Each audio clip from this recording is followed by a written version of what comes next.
To set up Windows for web development, you're first gonna need a coding editor. My favorite is Visual Studio Code. It has an integrated terminal and makes it really nice to code with it. You're also gonna need Nodejs installed. Unfortunately for Windows, there are no good options for a Node version manager, so we're stuck with the installer, but that's okay. You can get either the LTS or the current. And you're also gonna need to install Git on your machine. And this is mostly so we can get the Git Bash, which is a terminal. So you can get it in downloads and then just download your installer and go through it. All of them are really easy to install. After you install Git, you're gonna have access to the Git Bash terminal, which is this one. I like to edit and remove both of these out of here. And you can edit that if you go to on your PC, wherever you installed your Git probably is in program files, Git etc profile D, and here you can just open with Visual Studio Code.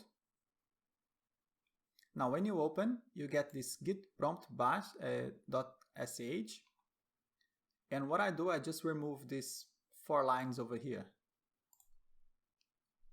You can just comment them out so you have access to it if you want to reverse back. So you save it, and it's gonna ask if you want to retry as admin, and you just click yes, and then yes again. Now next time you open it, it will be something like this. So it's a little bit cleaner and only appears one directory in there.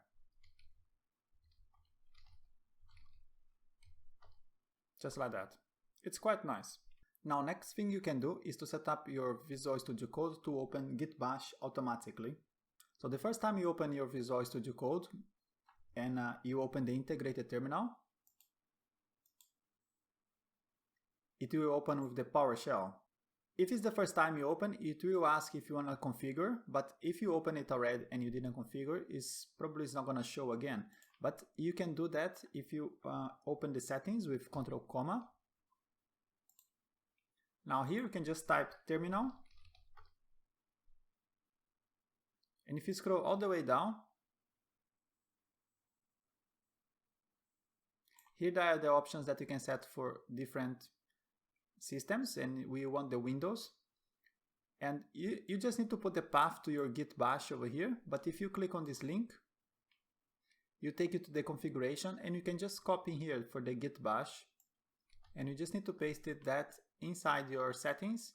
Instead of pasting over here, you can go straight on the JSON settings, and here you can just paste it anywhere, and next time you open your terminal, it will be Git Bash, and it has the same settings as we did before.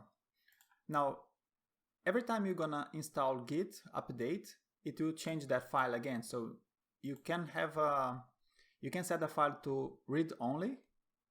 If you go back in there and you click with the right button and go on properties, just mark it as read only and apply.